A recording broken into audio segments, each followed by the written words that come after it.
obviously, everybody wants to know, of course, the inspiration for the show. How did it come about? So I have been on PBS stations for 10 years now because I started doing this show called Equitrekking, where I went horseback riding all around the world. So that kind of rolled into this new show, Travels with Darley, because I was traveling so much with local people, which I think is the best way to see a place.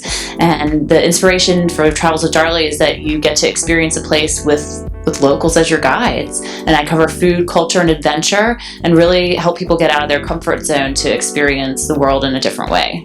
Now, the Central Coast episode, I think people are going to be totally all about that. Like, what made that story happen? What was the spark that says, oh, that's the Central Coast? Well, Central Coast is a great place because it's so close to LA, which, I'm also trying to highlight places that are near urban areas but accessible. So that's a great place if you want to get out in nature. If you're in LA, you want to take a road trip, might as well drive up the coast, and it's that iconic American drive. But I wanted to highlight in that episode just the diversity of the area. Everything, obviously there are beautiful beaches, but you've got the elephant seals, which are just fun and different. Hearst Castle is amazing and a great landmark.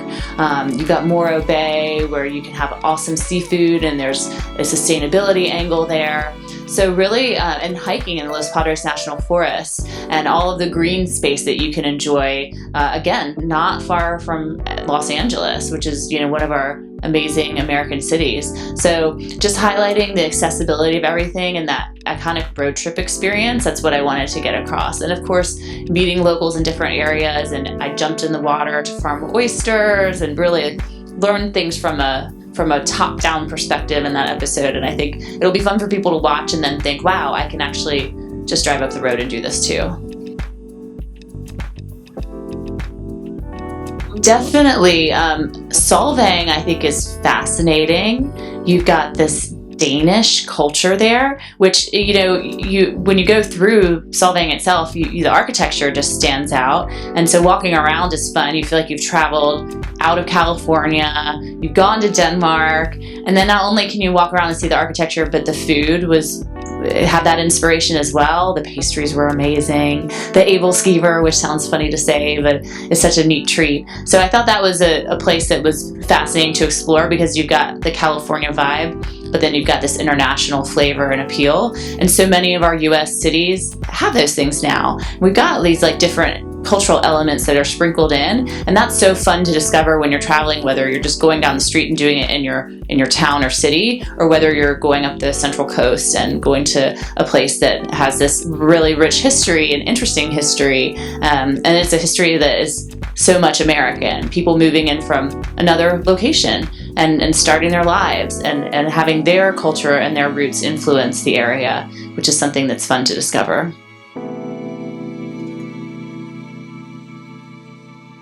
Well, I do love travel, so that was definitely an inspiration.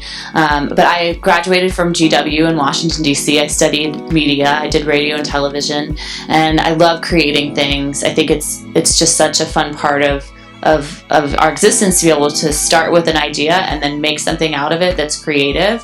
So that's something that I just wanted to have in my daily life. And I feel like my big thing is, if you're going to work, which we all have to do, at least I do, have to work and make money, why not do something you love? Because you're going to spend so much of your life doing it. And that was one of my main inspirations for wanting to be an entrepreneur and start my own business, start my own show, so that if I'm going to have to do this and spend time on it every day, I want to do something that I love. And I love traveling, and I love sharing those stories. So let's jump a little bit towards the international side of it.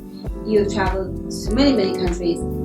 How do you balance or navigate the language in terms of organically and then having people around helping you? I think it's just important to learn the local language, at least a few words when you're traveling. It's respectful and it's great to do for the culture. And it gives you insight into that place as well.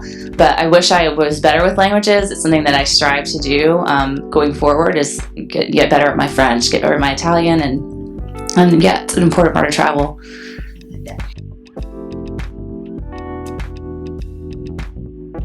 The first thing I do is walk around and kind of try to get lost in that area. I think when you get lost is a lot of times when you discover something that you didn't obviously didn't know was there before. And I think it's a great way to experience a place, just getting out on your own 2 feet, discovering a city or walking through a nature area, and just seeing what's out there. I think it's a fun way. That's what I like to do when I get on the ground. It's like, let me just go explore.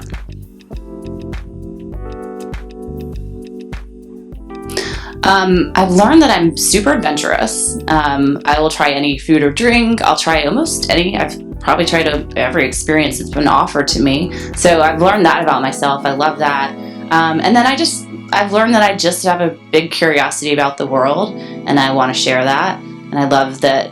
I'm glad I'm curious. I think a lot of people are curious about different things, and I hope that the show brings out those curiosities and makes people want to say, oh, let me go learn more about solving or more obey, and then get to experience that for themselves as well.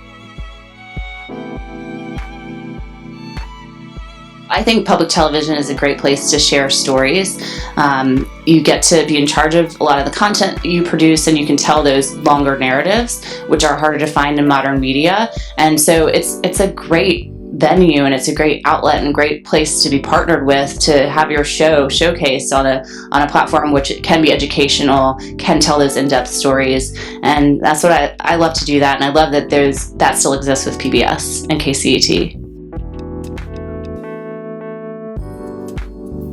So I've always tried to be multi-platform with the content that I'm producing so that people can experience it in different ways. So I do a lot of short form videos when we're traveling and filming for the show. So I'll do 360 and VR content, which I think complements the series. So you can watch the series on public television, on PBS stations, and then you can go online and have a different angle on that same place or a different dive on it. And as technology is progressing, I just hope to be able to do that more and more. I'm looking at starting a potential app and expanding our web presence. I've thought about podcasting, and I'm just taking those different avenues as I create new episodes and content and seeing where it goes.